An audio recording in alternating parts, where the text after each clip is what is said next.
Studio Shri Gulfar Muhammad Ali ഉദ്ഘാടനം ചെയ്യുന്നു.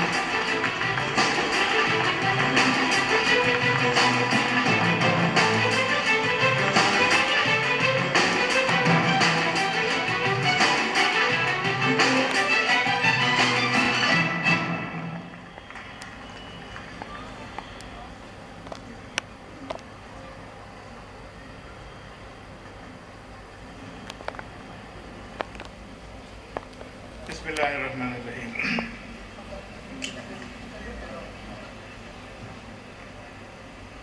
വേദിയിലും സദസ്സിലുമുള്ള വിശിഷ്ട വ്യക്തിത്വങ്ങളെ, അധ്യക്ഷൻ Shri T Arif Ali Sahib,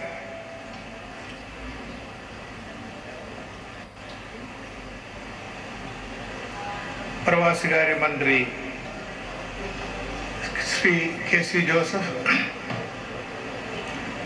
managing director Abdul Salam Sahib,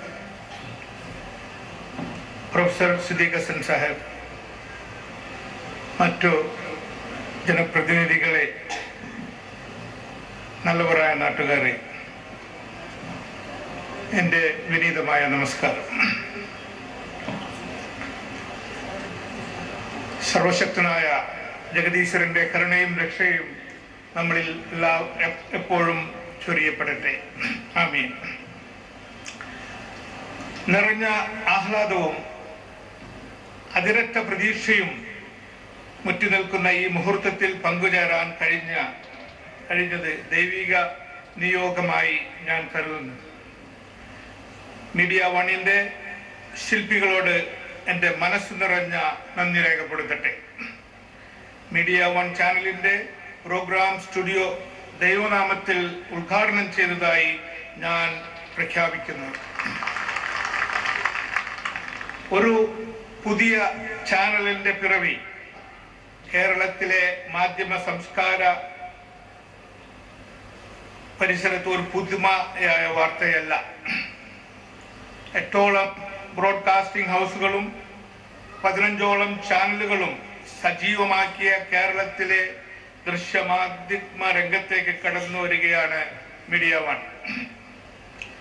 ഈ ചാനൽ ശ്രദ്ധിക്കപ്പെടുന്നത് അത് കൂട്ടുപിടിക്കുന്ന സാംസ്കാരിക പ്രമാണങ്ങൾ മൂലമാണെന്ന് ഞാൻ വിശ്വസിക്കുന്നു. അവരുടെ മിഷൻ സ്റ്റേറ്റ്മെന്റിൽ പറഞ്ഞതുപോലെ സത്യം നേരെ, truth has the sharpest edge. അതിന് എല്ലാ ബുദ്ധിമുട്ടുകളെയും എല്ലാ പ്രതിബന്ധങ്ങളെയും തരണം ചെയ്യുവാനുള്ള ശക്തിയുണ്ട്. സത്യത്തിന് മാത്രമേ അത് കഴിയുകയുള്ളൂ എന്ന് അവരോടൊപ്പം ഞാനും വിശ്വസിക്കുന്നു. അവർക്ക് എല്ലാവിധ നന്മകളും ഞാൻ നേരുന്നു. ജനാധിപത്യ സംവിധാനത്തിന്റെ കാവൽ ഭടന്മാരായ മാധ്യമ ലോകം നമ്മുടെ രാഷ്ട്രീയ, സാമൂഹിക, സാംസ്കാരിക മേഖലകളിലെ മൂല്യങ്ങളുടെ രക്ഷ ഉറപ്പുവരുത്താൻ നമ്മുടെ മാധ്യമ രംഗം വഹിക്കുന്ന പങ്ക് നിസ്തുലമാണ്. വാർത്തകളുടെ നിർമ്മിതി ആകണമെന്ന തിരിച്ചറിവ് നമ്മുടെ മാധ്യമ ലോകം അത്യന്തികമായി അംഗീകരിക്കേണ്ടതുണ്ട്. വാർത്തകൾ സൃഷ്ടിക്കുന്നത് വ്യക്തികളാണ്. പലപ്പോഴും വാർത്തകൾ ജനങ്ങളിലേക്ക് എത്തിക്കുന്നത് മാധ്യമ ലോകവും. ഈ രണ്ട് കർമ്മങ്ങളെയും ബന്ധിപ്പിക്കുന്നത് നമ്മുടെ സാംസ്കാരിക നിഷ്ഠതകളാണ് നാം മറന്നു പോകരുത്. അസത്യമായ വാർത്തകൾ ജനാധിപത്യ ക്രമത്തിൽ ഏറ്റവും ഭീകരമായ സാമൂഹ്യ ദുരന്തങ്ങൾക്ക് കാരണമാകുന്നത് നാം മനസ്സിലാക്കണം. ഒരു ബോംബിനേക്കാൾ ശക്തമായി ദുരന്തം വിതയ്ക്കാൻ സത്യസന്ധമല്ലാത്ത വാർത്തകൾക്കും ഊഹങ്ങൾക്കും കഴിയുമെന്ന് തിരിച്ചറിയേണ്ടവരാണ് നമ്മൾ. മീഡിയ വൺ എന്ന പുതിയ ചാനൽ നമ്മോട് വർത്തമാനം പറയുന്നത് മനുഷ്യനെ സ്നേഹിക്കുകയും അപരന്റെ വാക്കുകൾ സംഗീതം പോലെ ആസ്വദിക്കുകയും ചെയ്യുന്ന ഒരു ജനാധിപത്യ സമൂഹത്തിന്റെ നിർമ്മിതിയിലേക്ക് ആയിരിക്കണമെന്ന് ഞാൻ ആത്മാർത്ഥമായി ആഗ്രഹിക്കുന്നു. അതിനുവേണ്ടി പ്രാർത്ഥിക്കുന്നു. അച്ചടി മാധ്യമ രംഗത്ത്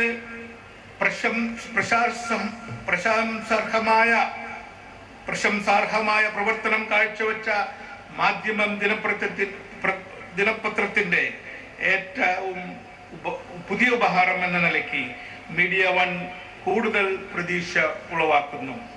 നിർബന്ധമായും ഈ ചാനലിന്റെ അണിയറ പ്രവർത്തകരെ കൂടുതൽ ഉത്തരവാദിത്ത ബോധമുള്ളവരാക്കുമെന്ന് ഈ ധന്യമായ സദസ്സിനെ ഓർപ്പെടുത്തുകയാണ്.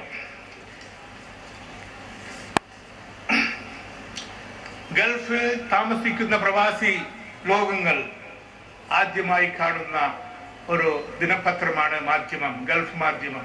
അതാണ് നമ്മുടെ ബഹുമാനപ്പെട്ട മന്ത്രി സൂചിപ്പിച്ചത്. 10,000 ലക്ഷക്കണക്കിന് വരുന്ന മലയാളി സമൂഹം ആദ്യമായി ഉറ്റുനോക്കുന്നത് ഗൾഫ് മാധ്യമ പത്രത്തെയാണ്. അതുപോലെ തന്നെ ആ ഗൾഫ് മാധ്യമം മുറുകെ പിടിച്ച മൂല്യങ്ങളെ മുൻനിർത്തി മീഡിയ വൺ മാധ്യമത്തിൽ നിന്നുള്ള മീഡിയ വൺ, അതും മനുഷ്യരുടെ ഇടയിലേക്ക് കയറി ചെന്ന് മർദ്ദിതർക്കെതിരെയായിട്ടുള്ള ചൂഷണങ്ങൾക്കെതിരെ പ്രവർത്തിക്കാനും അത് ജനശ്രദ്ധയിലേക്ക് കൊണ്ടുവരുവാനും സത്യമായി വളച്ചൊടിക്കാതെ യാതൊരു മായവും ചേർക്കാതെ നല്ല ഭാഷയിൽ അതിന് മനുഷ്യർക്കിടയിൽ കൊണ്ടുവരുവാൻ സാധിക്കണം. അതിനായി അവർ പ്രവർത്തിക്കണം എന്ന് ഞാൻ ആഗ്രഹിക്കുകയാണ്. ഈ പ്രസ്ഥാനം, ഈ മീഡിയ വൺ, സമാധാനം നിറഞ്ഞ ലോകം, ശക്തമായ ഭാരതം, മാനവിക മൂല്യങ്ങളെ ആഘോഷിക്കുന്ന സമൂഹം, ഇവയ്ക്കു വേണ്ടി നിലകൊള്ളുന്ന മാധ്യമ സംസ്കാരത്തിലേക്ക് പിച്ചവെക്കുന്ന ഈ പുതിയ ചാനലിന് ശക്തമായ പ്രവർത്തന രീതി ഉണ്ടാകട്ടെ എന്ന് ഞാൻ ആശംസിക്കുന്നു. ഈ ചാനൽ സ്വപ്നം കണ്ട ഇതിന്റെ ശില്പികളെ അകമഴിഞ്ഞ് അഭിനന്ദിക്കാൻ, പ്രത്യേകിച്ച് ഞാൻ ഒരുമിച്ച് പ്രവർത്തിക്കുന്ന ശ്രീ അബ്ദുൽ സലാം സാഹിബിനെയും ആരിഫ് അലി സാഹിബിനെയും പ്രത്യേകിച്ച് അകമഴിഞ്ഞ് അഭിനന്ദിക്കാൻ ഞാൻ ഈ അവസരം ഉപയോഗപ്പെടുത്തുന്നു. ഉദ്ഘാടനം ചെയ്യപ്പെട്ട പ്രോഗ്രാം സ്റ്റുഡിയോ മാനവികതയുടെ ആഘോഷങ്ങൾക്കും പരിരക്ഷയ്ക്കും മാത്രമായുള്ള സമർപ്പണമാകട്ടെ എന്ന് ഈ സദസ്സ് ആഗ്രഹിക്കുന്നു. സർവശക്തൻ നമ്മെ അനുഗ്രഹിക്കുമാറാകട്ടെ. ആമീൻ. ജയ് ഹിന്ദ്. നന്ദി സർ. പ്രോഗ്രാം സ്റ്റുഡിയോന്റെ ഉദ്ഘാടനം നിർവഹിച്ച ശ്രീ ഗൾഫാർ മുഹമ്മദ് അലിക്ക് ഉപഹാരം നൽകുവാനായി മീഡിയ വൺ ഡയറക്ടർ ഡോക്ടർ അഹമ്മദിനെ ക്ഷണിക്കുന്നു.